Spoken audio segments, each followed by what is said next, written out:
కృష్ణా నదిపై ఉన్న ప్రాజెక్టులను కేఆర్ఎంబీకి అప్పగించడంపై గద్వాల ఎమ్మెల్యే బండ్ల కృష్ణమోహన్ రెడ్డి ఆగ్రహం వ్యక్తం చేశారు. గద్వాల జిల్లాలోని జూరాల జలాశయంపై ధర్నాకు దిగారు. పార్టీ కార్యకర్తలు రైతులతో కలిసి బరాజ్ పై బైఠాయించి నిరసన వ్యక్తం చేశారు. ప్రభుత్వానికి వ్యతిరేకంగా నినాదాలు చేశారు. కేఆర్ఎంబీ పరిధిలోకి ఉమ్మడి పాలమూరు జలాశయం వెళ్తే భవిష్యత్తులో కృష్ణా నది పరివాహక ప్రాంతాల్లో తీవ్ర ఇబ్బందులు తప్పవన్నారు. ప్రజలను కాంగ్రెస్ ప్రభుత్వం మోసం చేస్తుందని ఆరోపించారు.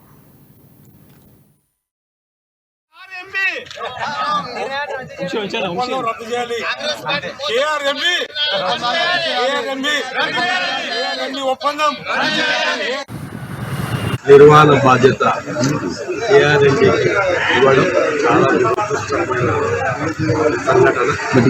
ఈ దురదృష్టమైన సంఘటన కూడా అంటే ఈరోజు ఇన్ని సంవత్సరాలు తెలంగాణ రాష్ట్రం విడిపోయినప్పటికీ ఎన్నోసార్లు కేఆర్ఎంబీ అంటే కృష్ణా రివర్ బోర్డుకి ఇవ్వాలని కేంద్ర ప్రభుత్వం ఒత్తిడి తెచ్చినప్పటికీ కేంద్రంలో ఉన్న బీజేపీ ప్రభుత్వం ఎన్నోసార్లు విజ్ఞప్తి చేసినప్పటికీ కూడా మనకి ఎంత వాటా అనేది కూడా ఇప్పుడు వరకు కూడా దాన్ని చేల్చలేకపోవడం చాలా దురదృష్టం.